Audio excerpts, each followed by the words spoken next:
There's a moment you know too well. You walk into a room, say almost nothing, and somehow the air shifts. People choose their words more carefully around you. They laugh a little too quickly at things that aren't funny. They ask if you're okay, if you're mad, if something's wrong. When nothing is wrong, you're just being yourself.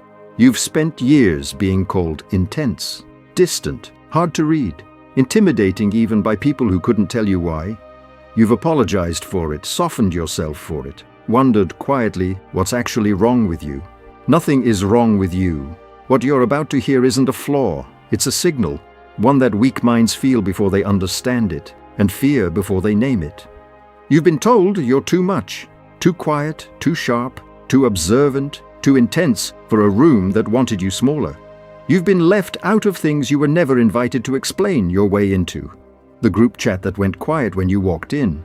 The circle that closed just slightly before you reached it. The invitations that stopped coming because someone decided without asking that you probably wouldn't want to come anyway. And you've been misunderstood by people who never once tried to understand. They built a version of you in their heads, got cold, unapproachable, above it all, and then treated that version like it was real, because imagining it was easier than asking you a single honest question.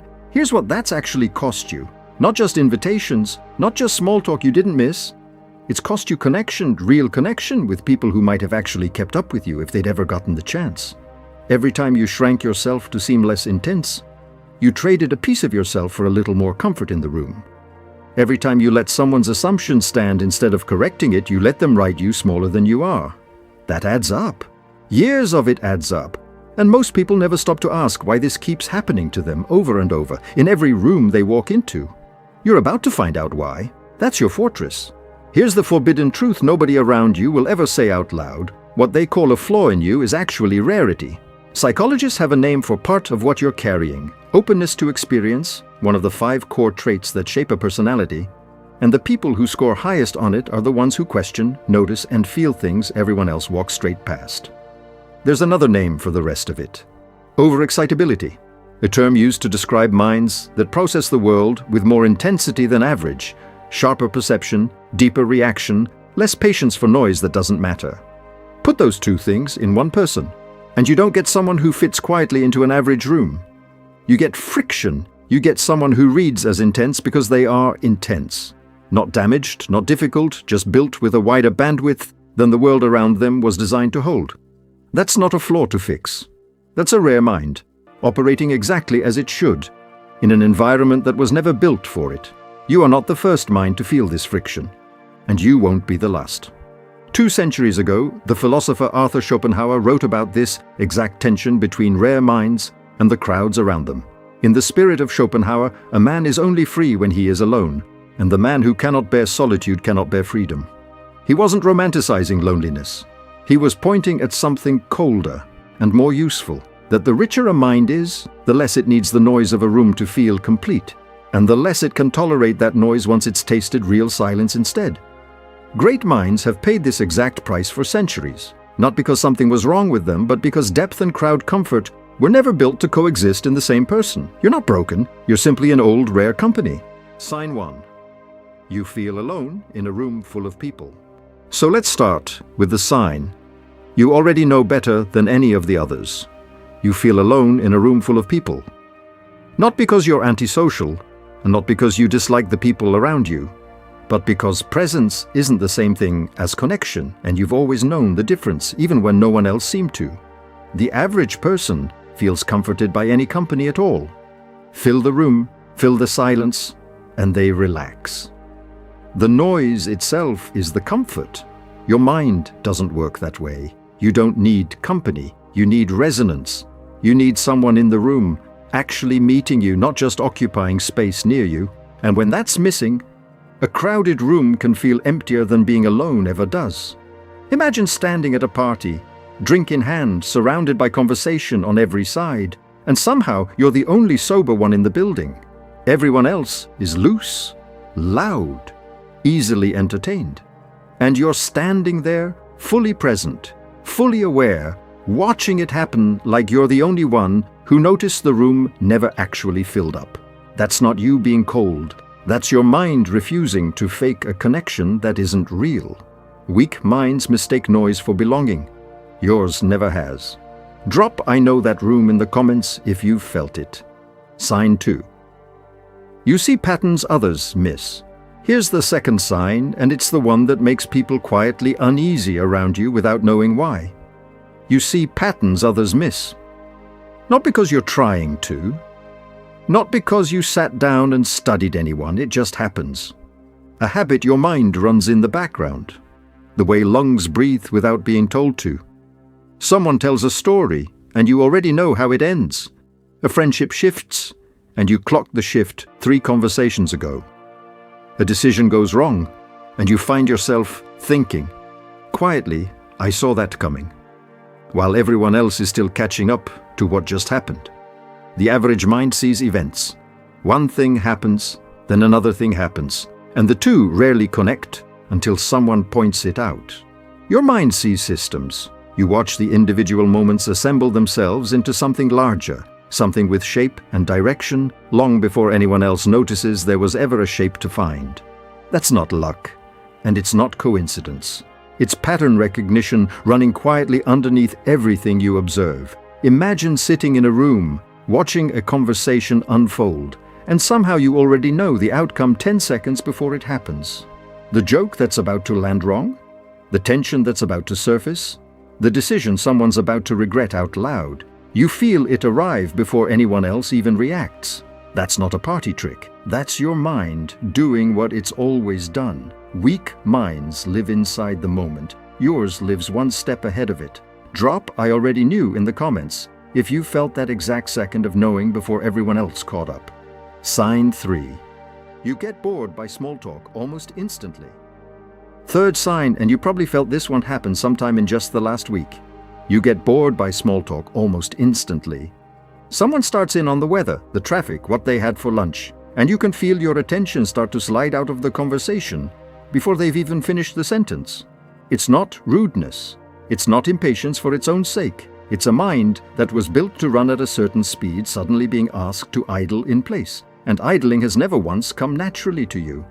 The average person finds small talk relaxing. It asks nothing of them. No depth required, no real exchange, just pleasant noise, passed back and forth until the moment ends. For them, that's rest. For you, it's the opposite. Small talk drains you precisely because it underuses everything your mind is built to do. You're a system running at 10% capacity, and the boredom you feel isn't disinterest in people.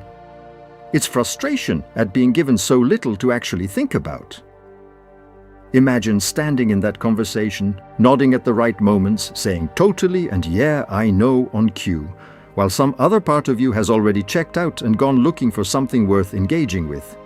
Your face stays polite. Your mind is somewhere else entirely, waiting for the conversation to become real. Weak minds mistake small talk for connection. Yours knows the difference every single time. Drop "checked out" in the comments if you felt your mind leave the room while your body stayed behind. Sign 4. You question things everyone else accepts. Fourth sign, and this is the one that's probably gotten you the most strange looks over the years. You question things everyone else accepts, not to be difficult, not to be contrarian for sport. Something in you simply refuses to nod along with an idea just because it's popular, or official, or the way it's always been done. Where other people hear a rule and file it away, you hear a rule and quietly start testing its foundations. The average mind accepts rules for comfort. It's easier that way. Fewer questions, less friction, one less thing to think about in a day already full of things to think about. Your mind doesn't get that same comfort from going along. You interrogate rules for accuracy, not out of rebellion, but because something in you needs to know whether an idea actually holds up before you're willing to build anything on top of it. That instinct has probably cost you a few arguments. It has also quietly kept you right more often than anyone around you gave you credit for. Imagine sitting in a meeting, everyone nodding along to a plan that doesn't add up, and you say nothing. Not because you agree, but because you're already 3 steps ahead, dismantling the logic piece by piece in your head while your face stays perfectly neutral. You're not being difficult. You're doing the thinking. The room skipped. Weak minds accept the version of things they're handed. Yours checks the receipt every time. Drop "I check the receipt" in the comments if you've ever sat in silence. quietly taking an idea apart that everyone else had already swallowed whole. Sign 5.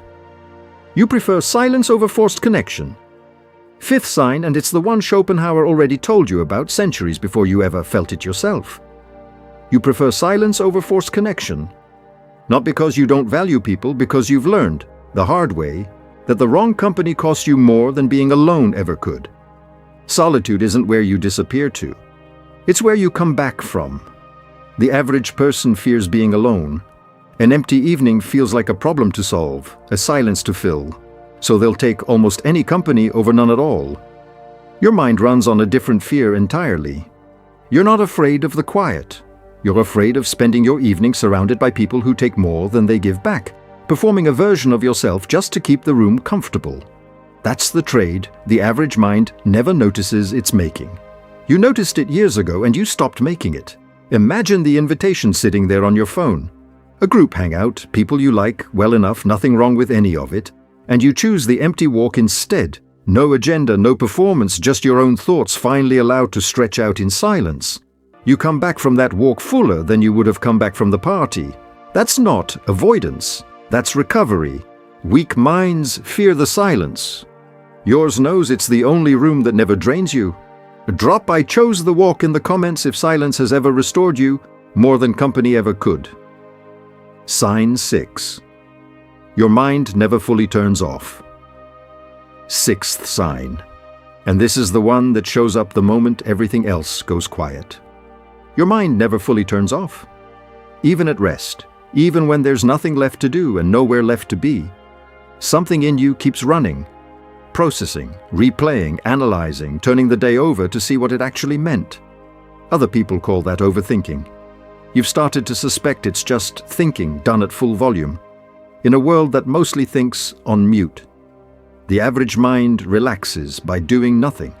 Sit still, stare at a screen, let the hours pass, and the stillness itself is the rest.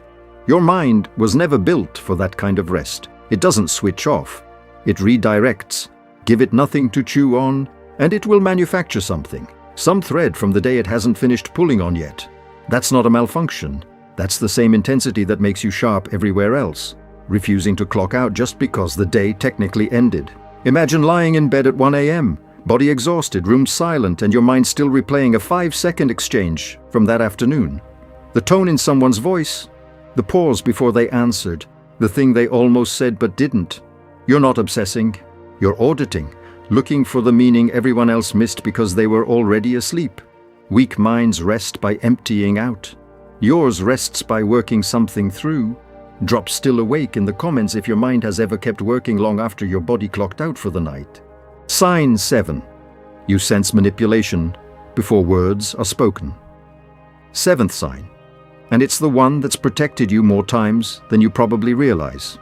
You sense manipulation before words are spoken. Someone smiles at you, says all the right things, hits every note a trustworthy person is supposed to hit. And still, something in your chest quietly refuses to relax. You couldn't always explain why. You just knew, and more often than not, you were right before you had a single piece of proof. The average mind trusts tone. If the voice is warm and the words are kind, the message gets accepted at face value. That's the fastest, easiest way to move through a conversation, and most people take it without a second thought. Your mind was never built to stop at tone. You trust pattern instead. The gap between what someone says and what their timing, their eyes, their sudden generosity are actually doing. Charm can fool a room. It has never once fully fooled you. Imagine sitting across from someone mid-conversation, everyone else nodding along, completely at ease. And you feel it first, that small cold shift in the air, seconds before anything is said or done to justify it. You can't point to the evidence yet. You just know something is off, the way you always know, right before the room catches up and finds out you were right again. Weak minds get manipulated because they wait for proof. Yours has never needed proof. It has instinct instead. And that instinct is the loudest sign of everything you actually are. Drop "I felt it" first in the comments if you've ever known something was wrong in a room before a single word confirmed it. So look at what you've actually been carrying this whole time. the loneliness in crowded rooms, the patterns you see before anyone else does, the boredom that hits the second a conversation stays shallow, the refusal to accept a rule just because everyone else already has, the silence you choose over company that drains you, the mind that keeps working long after your body has gone still, the instinct that catches manipulation before a single word confirms it. 7 signs, 1 identity. This was never a flaw scattered across your life, waiting to be fixed. It was a rare operating system, running exactly as designed, inside a world quietly built for the average one. That's why you never fit the way you were told you should. Not because something in you was broken, but because nothing around you was built to hold what you actually are. And here's what happens the moment you stop apologizing for it. You stop shrinking in rooms that were never big enough for you anyway. You stop translating yourself into something smaller just to be understood by people who never tried. You start using the intensity instead of hiding it, the pattern recognition, the instinct, the refusal to accept comfortable lies. What used to isolate you starts protecting you, guiding you, setting you apart in exactly the ways that matter. Weak minds will always feel that shift before they understand it. That's not your problem to manage anymore. That's simply the cost of being rare. So now you know. 7 signs, and you likely didn't just relate to one of them. You felt yourself in almost all 7, maybe every single one, the moment each sign was named out loud for the first time in your life. That's not coincidence. That's recognition. Comment right now with how many of these 7 signs you saw yourself in. 3, 5, all 7. Let the numbers sit there in the comments as proof. Not for me, for you. That this was never random, and it was never a flaw you needed to fix. If this video named something in you that no one else ever had the language for, subscribe to this channel and turn on the bell, because this is only the beginning of understanding what you actually are. There's more waiting for the minds rare enough to keep looking. You were never too much. You were never too intense, too distant, too hard to read. You were simply early, built for a level of thinking the room around you hadn't caught up to yet. The world will catch up eventually. It always does. Until then, stop shrinking to fit rooms that were never built for you. Let them feel the shift. Let them wonder why. You already know exactly what they're sensing. You were never too much. You were just early.